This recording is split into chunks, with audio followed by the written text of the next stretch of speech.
ধরা যাক একদিন আপনার বাড়িতে একজন মহিলা এলেন। তার পরনের পোশাক দেখেই বোঝা যাচ্ছে তিনি খুবই দরিদ্র। জানালেন যে তিনি নিঃসন্তান, তিনি ক্ষুধার্ত। আপনি তাকে খেতে দিলেন এবং তখন জানতে চাইলেন তিনি কোথায় থাকেন। তখন তিনি হয়তো উত্তর দিলেন, আমি আমার ছেলের বাড়িতে থাকি। আপনার অবাক লাগবে না? নিঃসন্তান অথচ ছেলের বাড়িতে থাকি। আমাদের এই পিসি ভাইপোর সংসারের গল্প যদি বলি না, আপনার মনে ঠিক এরকম প্রশ্ন আসবে। নিঃসন্তান কিন্তু ছেলের বাড়িতে থাকেন। আমাদের রাজ্যের এই যে চলে যাওয়া পচা গলা যে সরকারটা চলে গেল, তার যে শাসক দল সেটা আঞ্চলিক দল, কিন্তু তার সর্বভারতীয় সাধারণ সম্পাদক বলে একজন ব্যক্তি আছেন না, ভাইপো অভিষেক বন্দ্যোপাধ্যায়, তার কাহিনীও অনেকটা এই রকম। ছেলের বাড়িতে থাকেন অথচ নিঃসন্তান। তিনি নিজের বাড়িতেই থাকেন, কিন্তু আসলে তিনি এতটাই গরিব যে তার নিজের কোনো বাড়ি নেই। অনেক ভুল বুঝিয়েছেন রাজ্যবাসীকে। এখন মানুষ তার ওই বাড়িটা 188 ওই বাড়িটা চিড়িয়াখানায় মানুষ যেমন দেখতে যায় এরকম করে দেখতে যাচ্ছে, কিন্তু খাতায় কলমে ওই বাড়ি তো তার নয়। তিনি কি দখল করে রেখেছেন ওই বাড়িটা? আদতে তো ওই বাড়ি অভিষেক বন্দ্যোপাধ্যায়ের নয়। তার সম্পত্তিতে না এমন অনেক আজগুবি হিসেব, তার কিছু কিছু আমি জানাবো, বাকিটা তো তদন্ত করে দেখতে হবে এবং করা হবেই। এই যে তার বাড়ি, এরকম আরো ঠিকানা আছে যেগুলো আমি বলবো, যেগুলো তার কিন্তু তার নয়। আমার অনুরোধ, এই ভিডিও দেখার পর যদি ভালো লাগে তবে তো সাবস্ক্রাইব করবেনই। আর এমনিতেও যারা নিয়মিত আমার ভিডিও দেখেন কিন্তু এখনো সাবস্ক্রাইব করেননি, তারা আজই করে ফেলুন। বেল আইকনে আঙুল ছোঁয়ান, নিয়মিত নোটিফিকেশন পাবেন। যত সাবস্ক্রাইবার বাড়বে তত বেশি মানুষের কাছে এই ভিডিও যাবে। এখন ভাইপোর বেহিসাবি সম্পত্তির হিসেব জানতে দেখুন ও শুনুন পিনাক কি বলছে। প্রথমেই বলে রাখি, ঘোষিত সম্পত্তির যদি হিসেব ধরা হয় তাহলে অভিষেক বন্দ্যোপাধ্যায় খুবই গরিব। খুব গরিব মানে খুবই গরিব। আপনার আমার এরকম অনেকের থেকে গরিব।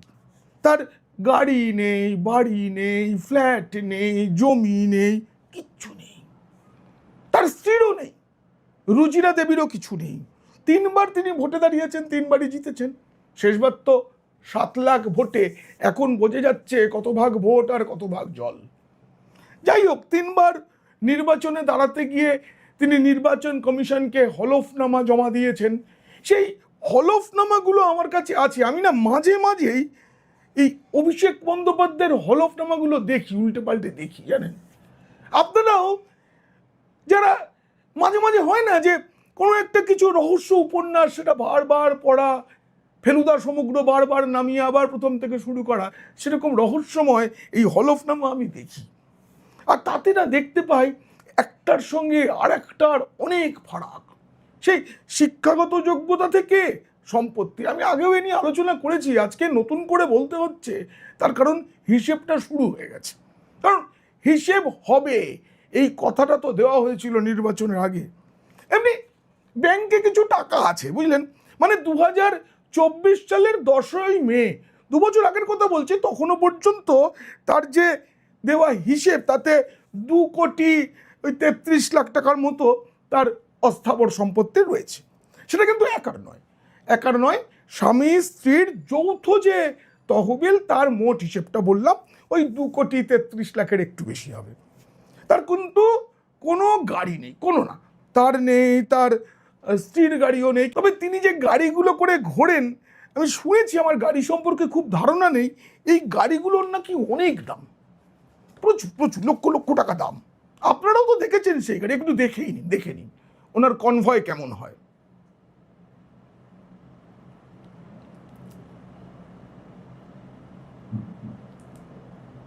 সোশ্যাল মিডিয়ায় সার্চ করলে পেয়ে যাবেন এই ছবিটা। সম্ভবত গত পঞ্চায়েত নির্বাচনের আগে তিনি যখন সেই রাজ্য সফরে নেমেছিলেন না, তখনকার। তিনি তো 33টা গাড়ির কনভয় নিয়ে ঘুরতেন, এখন তো আর এগুলো ঘুরতে পারবেন না, এখন তো সব গেছে। তার Z+ ক্যাটাগরির নিরাপত্তাও নেই, কনভয়ও পাবেন না। তো এই যে গাড়িগুলো, এগুলো কিন্তু মোটেও তার নিজের নয়। কার সেটা আমি জানি না, সত্যিই জানি না। গয়নাগাটি গোটা পরিবারের যদি সব কিছু যোগ করা হয়, সোনা, রূপো, অন্যান্য মণিমাণিক্য যা যা আছে সব মিলিয়ে ওই 52 লাখ টাকার মতো, মানে 2024 সাল অবধি। এই হিসেবটা একটু বদলে যেতেই পারে, কারণ 2 বছর কেটে গেছে, কি রয়েছে আরও কি বেড়েছে এগুলো তো এখন জানা যাবে না। তবে এগুলো কিন্তু সবই উনি যেগুলো ঘোষণা করেছেন, এটা প্রকাশ্যে এনেছেন। 2024 সালের হলফনামা ধরেই আমি শেষ হিসেবটা বলছি। এবার টাকা বা সম্পত্তি তো তার বাড়ার কথাও নয়, কারণ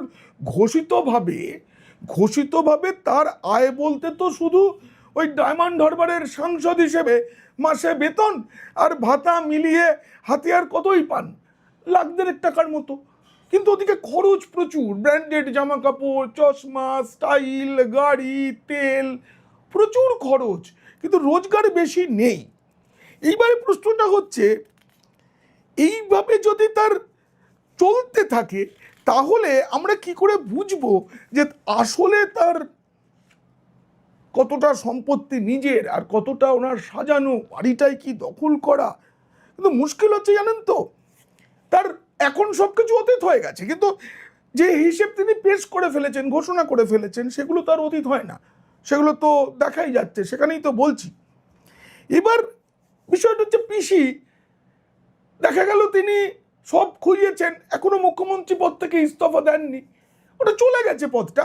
তারপর তিনি নতুন পেশা, আইনজীবীর পেশায় কালো পোশাক পরে আদালতে যাওয়া শুরু করেছেন। কিন্তু ভাইপো কি করবেন বলুন তো? ভাইপোর একটা MBA ডিগ্রি আছে এমন একটা কলেজ থেকে, যে কলেজ পরে ঘোষণা করে জানিয়ে দিয়েছিল আমরা MBA ডিগ্রি দিই না। কি মানে সমস্যাটা কোথায় ভাবুন।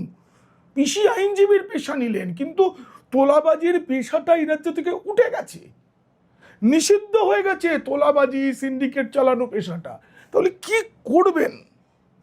মানে এটা খুব চিন্তার বিষয়। কিন্তু তার যে সম্পত্তি, এই সম্পত্তিটাও আমার না গোলমেলে হয়ে যায়। ধরুন 2014 সালে যে সম্পত্তি ছিল, 2019 সালে দেখা যাচ্ছে সেটা নেই, আবার 2024 সালে সেই সম্পত্তিটা ফিরে এসেছে।